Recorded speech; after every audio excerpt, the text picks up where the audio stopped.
Hello friends, myself Kiran Sharma from Patiala, Punjab.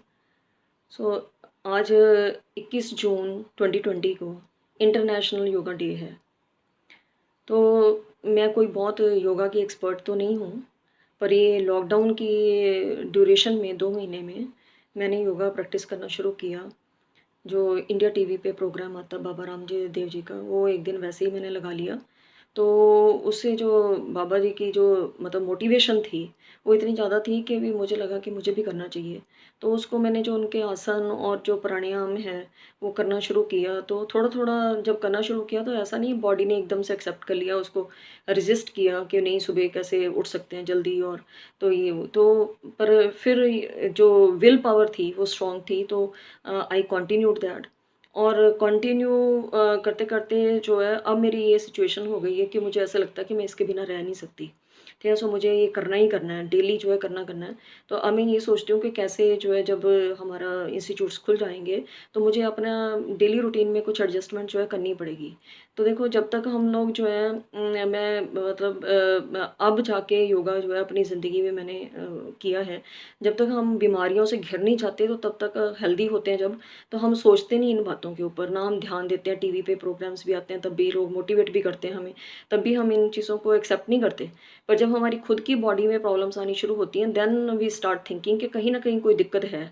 हमारा जो lifestyle है वो कहीं न कहीं गलत है, कहीं न कहीं हमारा खाना-पीना जो है वो गलत है। तो हमें इन इसको थोड़ा-सा अब सोचना चाहिए, दोबारा से एक नया रूटीन जो है वो बनाना चाहिए। तो मैंने अपने खाने-पीने में भी काफ़ी चेंजेस किए हैं, अपनी जो रेसिपीज़ हैं, बनाने का ढंग है, उसको भी मैंने वैसे तो मैं काफ़ी देर से चेंज किया हुआ है, तो पर ये है कि अब और चेंज किया है उसको।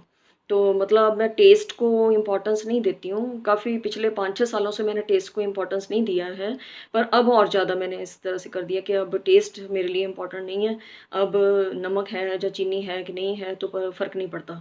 तो अब जो है मतलब उबली हुई चीज़ें, स्प्राउट्स, इन चीज़ों को जो है ड्रम स्टिक्स हो गई, ठीक है? सो गिलोय हो गई, तो इन चीज़ों को अपनी लाइफ़ का हिस्सा जो है थोड़ा बनाया है मैंने। आयुर्वेद को अपना लाइफ़ का हिस्सा बनाया है, ठीक है? तो पर आज जो है मेरा मेन जो मोटिव है वो ये है कि सारे जितने भी लोग हैं जो योगा सिखाते हैं, वो ये कहते हैं कि आसन चाहे जितने मर्ज़ी करो आप चाहे ना करो, पर ये है कि प्राणायाम जो है वो मस्ट है, ठीक है? सो वो बहुत ज़रूरी है, उसके बिना आपको फ़ायदा नहीं मिलेगा, ठीक है? तो मतलब सोचने की बात है कि प्राणायाम जो है वो साँस लेना और साँस छोड़ना, यही तो है साँस की प्रक्रिया है, तो इससे मतलब ये why it is so important.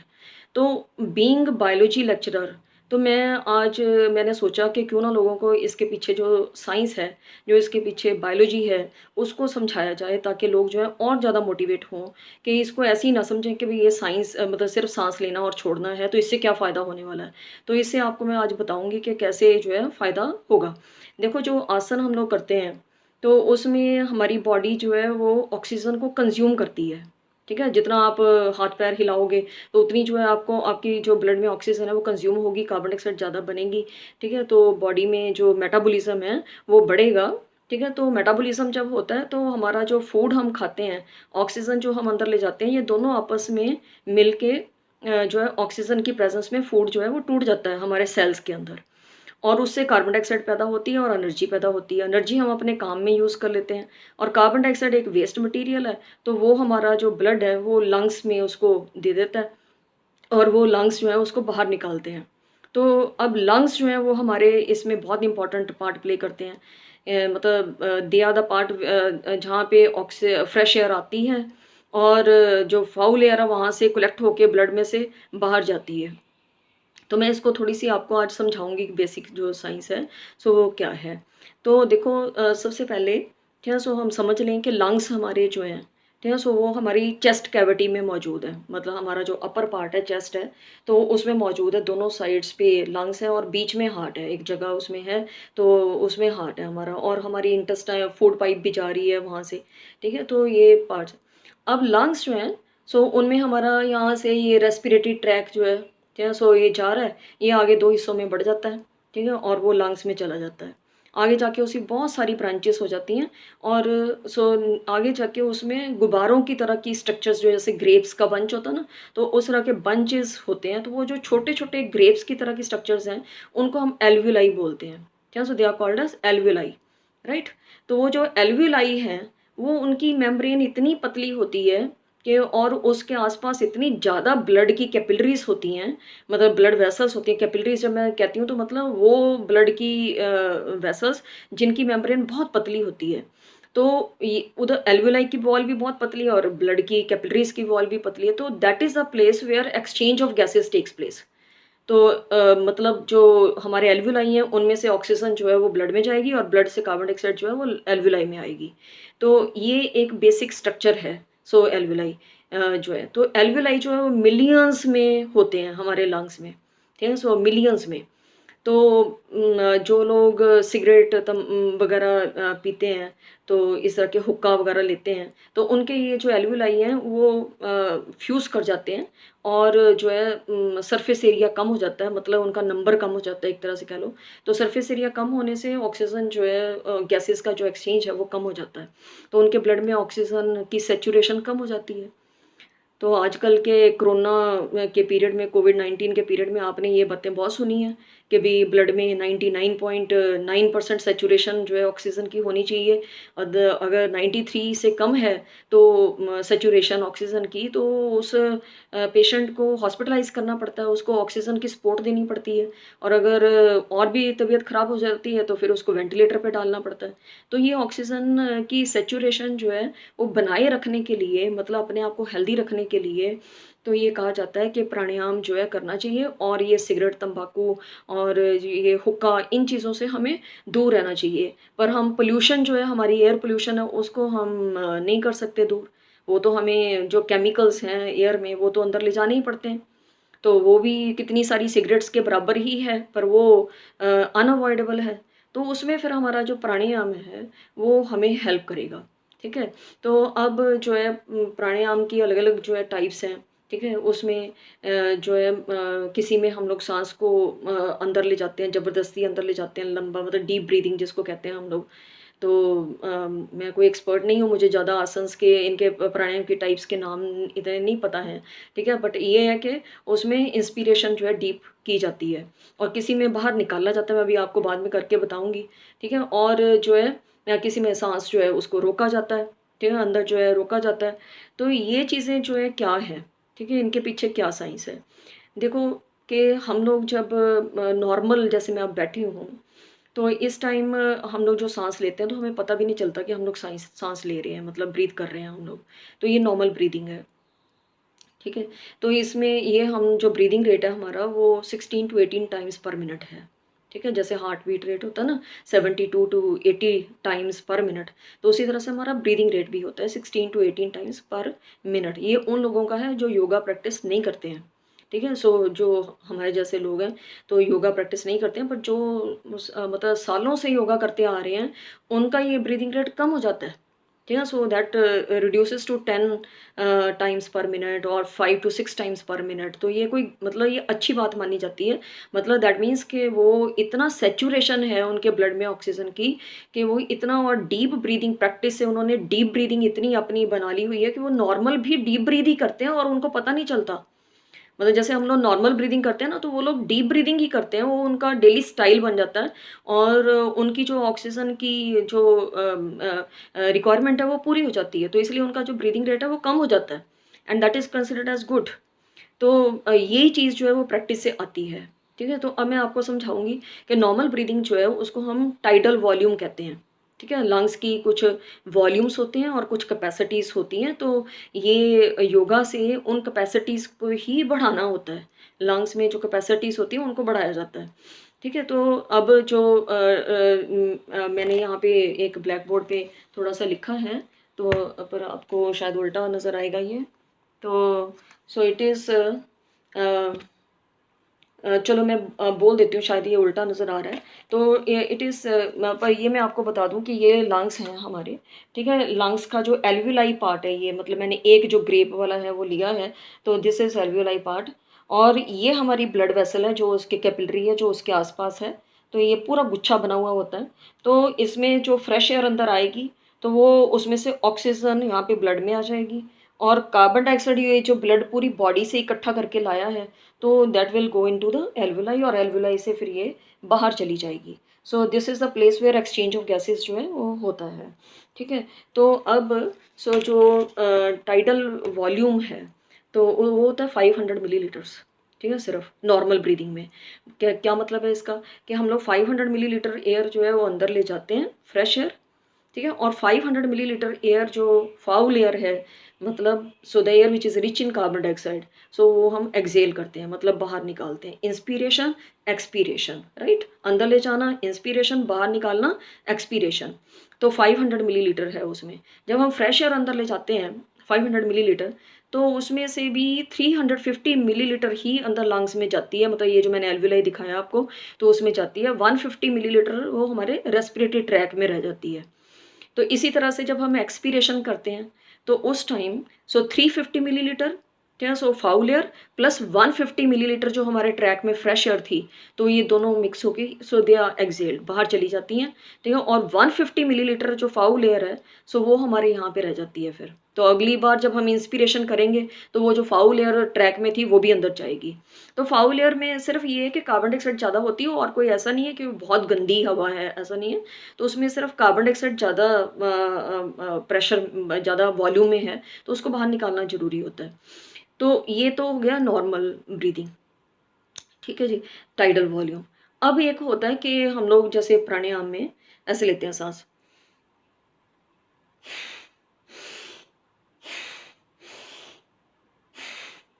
तो ये क्या है, फोर्सिबल इंस्पिरेशन है। इसको हम लोग inspiratory reserve volume, IRV, inspiratory reserve volume बोलते हैं। ठीक है, फोर्सिबल इंस्पिरेशन। तो ये जब करते हैं हम लोग तो टाइडल वॉल्यूम तो रहता ही रहता है, मतलब it is plus tidal volume होता है, tidal volume plus IRV, right. तो आप पहले नॉर्मल ब्रीदिंग करते हैं और उसके बाद आप फोर्सिबल इंस्पिरेशन करते हैं। तो ये जो फोर्सिबल इंस्पिरेशन है, आप सोचो इसमें हम टाइडल वॉल्यूम का 5 गुना जो फ्रेश एयर है वो अंदर ले जाते हैं, मतलब 2500 से लेके 3000 मिलीलीटर, ठीक है, तक। मतलब 3 लीटर बना लो आप, 2.5 से 3 लीटर जो एयर है, फ्रेश एयर है, वो अंदर जा रही है आपके, राइट। तो इतनी ज़्यादा एयर जाएगी तो नेचुरली आपका ब्लड जो है वो ऑक्सीजन उसको ज़्यादा मिलेगी। तो ये इंस्पिरेटरी रिजर्व वॉल्यूम है। तो इसको डीप ब्रीदिंग कहा जाता है। तो इसको लोग जो है 1 मिनट में 100 बार भी करते हैं। ठीक है, ये प्रैक्टिस से होता है। ये मतलब ये कहा जाता है कि मैंने स्वामी रामदेव जी को सुना कहते हुए कि भी जो इंसान को ये चेक करना हो कि उसको कोरोना है कि नहीं है, समटाइम्स आपको कुछ सिम्टम आते हैं तो आप कन्फ्यूज़ हो जाते हो कि कहीं मुझे कोरोना तो नहीं हो गया। तो वो कहते हैं कि 1 मिनट में आप 100 बार इसको करके देख लो, डीप ब्रीदिंग को। ठीक है, डीप ब्रीदिंग करो आप। तो आप जहाँ कपाल भारती आगे आएगा तो उसको कर देख लो। तो अगर आप 1 मिनट में बिना सांस छोड़े आप कर सकते हो तो दैट मीन्स आपके लंग्स स्ट्रॉन्ग है, आपको कोई कोरोना नहीं है। ठीक है, तो ये एक चलो टेस्टिंग मेथड उन्होंने बताया। तो उसके बाद फिर इसी तरह से हम फोर्सिबल एक्सपीरेशन भी करते हैं। तो उसको हम बायोलॉजी की लैंग्वेज में क्या बोलते हैं, ERV, expiratory reserve volume. ERV, expiratory reserve volume, right. तो इसमें ऐसे ही हम फिर ज़्यादा एयर छोड़ते भी हैं तो नेचुरली वो फाउल एयर ही होएगी, that is rich in carbon dioxide. तो वो होती है 1000 to 1100 मिलीलीटर, मतलब 1 लीटर से लेके 1.1 लीटर तक कह लो आप। ठीक है, होती है। तो वो हम ऐसे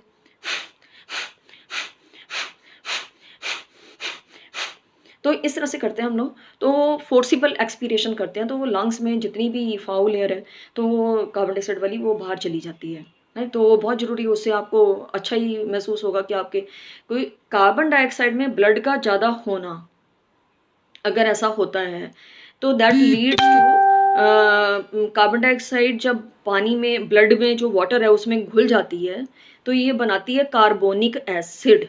ठीक है, कार्बोनिक एसिड, राइट।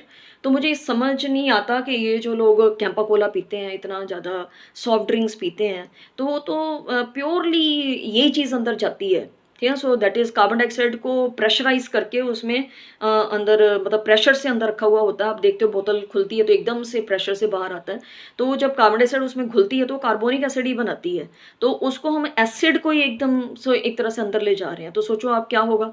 तो एक तरफ तो हम प्राणायाम से ये कर रहे हैं कि हम जो हमारे नेचुरली भी कार्बन डाइऑक्साइड अंदर है तो वो ज़्यादा से ज़्यादा बाहर निकल जाए, ताकि हमारा ब्लड जो है एसिडिक ना हो।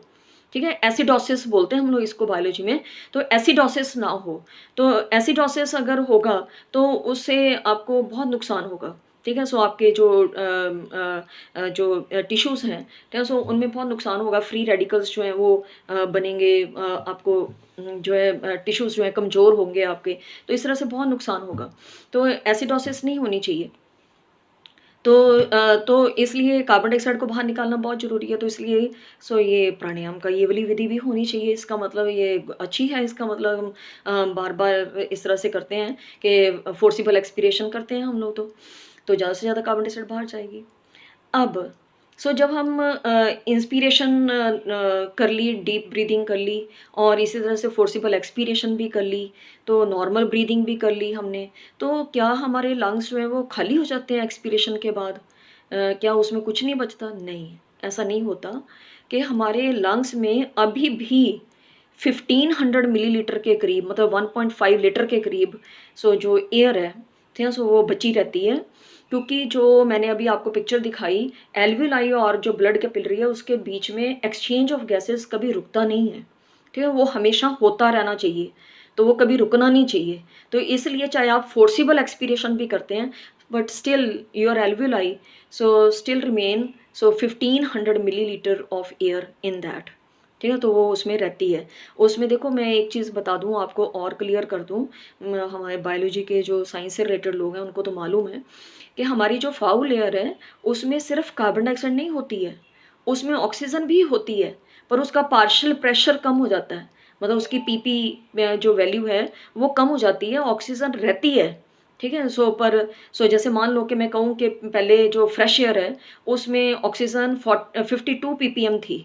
ठीक है, पार्शियल प्रेशर था उसका। ठीक है, पार्ट्स पर मिलियन थी। ठीक है, जब पार्शियल प्रेशर था उसका इतना। तो अब जो है फाउल लेयर है उसमें वो 40 उसका पार्शियल प्रेशर है। ठीक है, इसका मतलब वो 52 से 40 ही हुई है। मतलब ऐसा नहीं है कि उसमें फाउल लेयर में ऑक्सीजन है ही नहीं है। तो अगर ये जो एयर आपके लंग्स में है, तो ये फाउल अगर अगर एयर है भी है तो स्टिल इसमें ऑक्सीजन है। तो जो ऑक्सीजन का एक्सचेंज है वो अभी भी हो रहा है, कार्बन डाइऑक्साइड का एक्सचेंज अभी भी हो रहा है। तो this is called as residual volume, RV, residual volume इसको बोला जाता है। ठीक है, रेजिडुअल वॉल्यूम। तो अब हम लोग जब कहते हैं कि भी हम लोग प्राणायाम कर रहे हैं तो हमें सांस रोक लेते हैं। ठीक है, इस तरह से मतलब आपने